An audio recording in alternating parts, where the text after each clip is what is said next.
Hey gang, Scott here. So this is one of those videos where I'm working on a photo and realize I'm doing something and the why am I doing it question comes up, and I wanted to turn on the camera and share this with you. It has to do with cropping. Right? We all have a crop tool. Whatever software you're using, you've got a crop tool, and we know how to use a crop tool. But the question of why are we cropping, that's important, and this photo here is an example of that. So this needs a little bit of cropping, but why does it need a little bit of cropping? Well, a couple of things. Let me just activate the crop tool. Let's get that out of our way here, and I'm unlocked.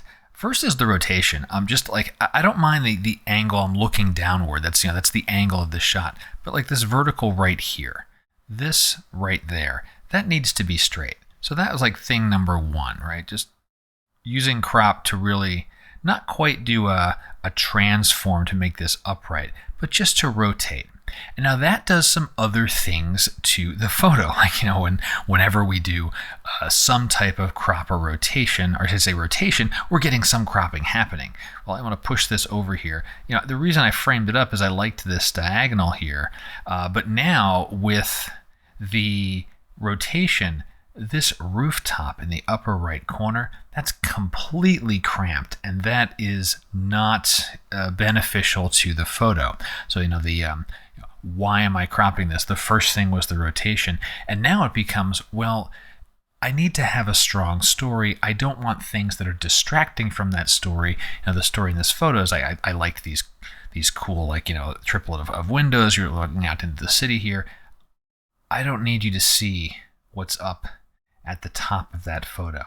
If I had the whole rooftop and a little bit more, maybe I'd keep it. Don't need that. That's not helping my story. And then I turn to the left edge here. Well, what else looks cramped? This building here, that's nice, but not really important to the story. And so, do I just go in all the way? Do I keep it? Kind of fiddling around there to decide where do I land. My eyes are drifting down into the lower section. Let's zoom in on that actually.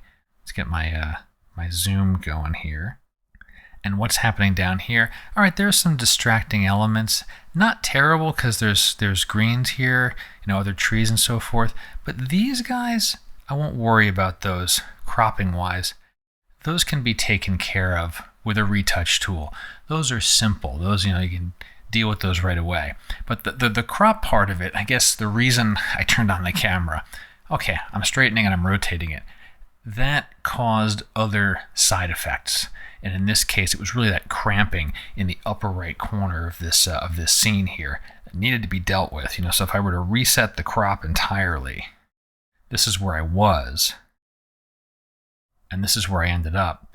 I'm making sure this part of the photo, where I want you to look, is going to draw your attention. Nothing else is going to pull your eye to the edges of the frame. I don't want that. So that was it. That's just the reason that prompted me to turn on the camera and share this with you. Why do we crop? Ultimately, it's to make a stronger story. Hope you found the video useful. Questions? Go ahead and drop them below. And until next time, my name's Scott Davenport. Have fun.